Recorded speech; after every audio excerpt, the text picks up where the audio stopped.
First, I want to know why they're here. Usually, almost always, it's because of roller coaster blood sugars. But for many who take insulin, it's principally because they're getting a lot of hypoglycemia. And on the high carbo diet, you'd think they'd get less, but because they're forced to take so much insulin, they can't control the results and they get a lot of hypoglycemia. So that's the number 2 reason people come here. Some come here mostly because they're interested in weight loss. So I find that out up front. Then, since most of them are concerned about blood sugar, I tell them that we can essentially promise them normal blood sugars, which doctors shouldn't be doing. They shouldn't be sticking their necks out, provided we don't have one of the following problems. Inability to stick to the diet,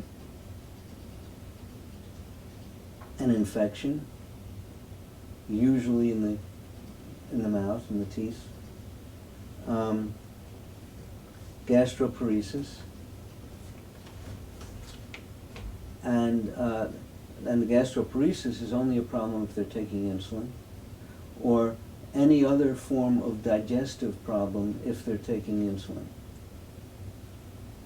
And if people don't have those problems and can follow the diet, we get beautiful results.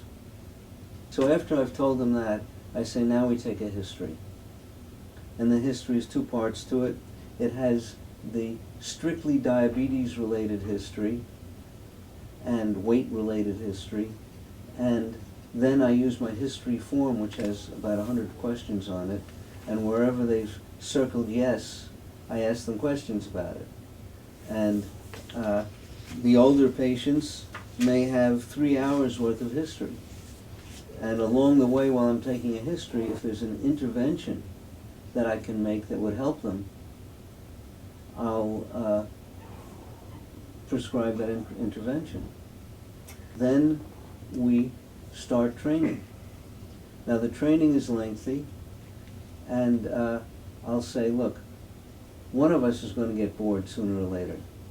So whoever gets bored first, pipe up, and we'll switch to the physical exam. I try very hard to get the patient on our meal plan by the next day and on a new medication regimen by the next day, so that by the 3rd day I have a fast picture of, is this working out? How well is it working? Do I have to change the medication somewhat? Especially true if they're taking insulin.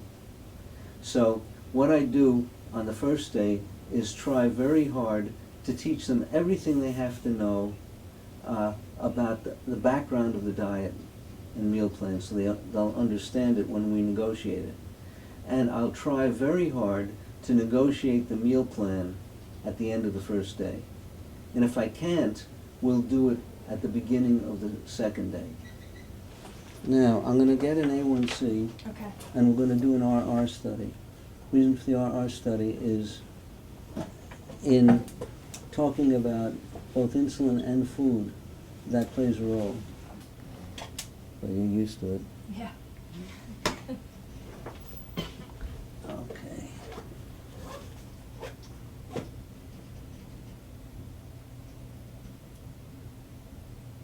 Now you're going to find that on the new meter, her blood sugars are higher, Oh, and it's more accurate. okay. Somewhere along the line, I will do an RR study. If it's a type 1 long-standing diabetes, I'll do the RR study before we work on the meal plan. Or if I have any other reason to suspect that the RR study will be abnormal. And that's because if they have gastroparesis based on the RR study, they might have to have a liquid dinner, for example, and ground vegetables at their meals instead of solid vegetables, and maybe even their meats might have to be ground or chopped meat or something like that. So the meal plan depends on their RR study. We're going to go inside and do an RR study. You may or may not be interested in getting another one.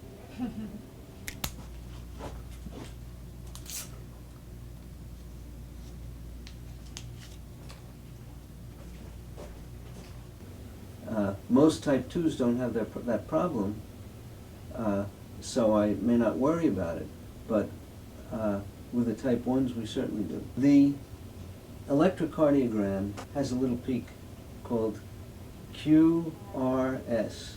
The R is the top of the mountain. The distance between two peaks is the RR interval, and that's supposed to vary by a considerable amount in a normal person. With diabetics, as I showed you, you may get zero variation, and that means paralysis of the vagus nerve and a lot of problems. There are so many things that you find that you can treat. One of my very first patients, I found an ulcer on the bottom of his foot. It's good I looked at the bottom of the feet. And I told him about it, and he said, oh, that's where the smell's coming from. So I had to, immediately treat that. I do find retinopathy. I remember I had a lady come in from Montana, and out there the retinologist had missed the fact that she had severe macular edema. And in those days, I didn't know that by normalizing blood sugars we could reverse the macular edema. And she had to have photocoagulation, laser treatments. And her edema went away immediately. But so I'll always look at the eyes and frequently pick up problems that need dealing with. So another reason for looking at these things is certain things get better.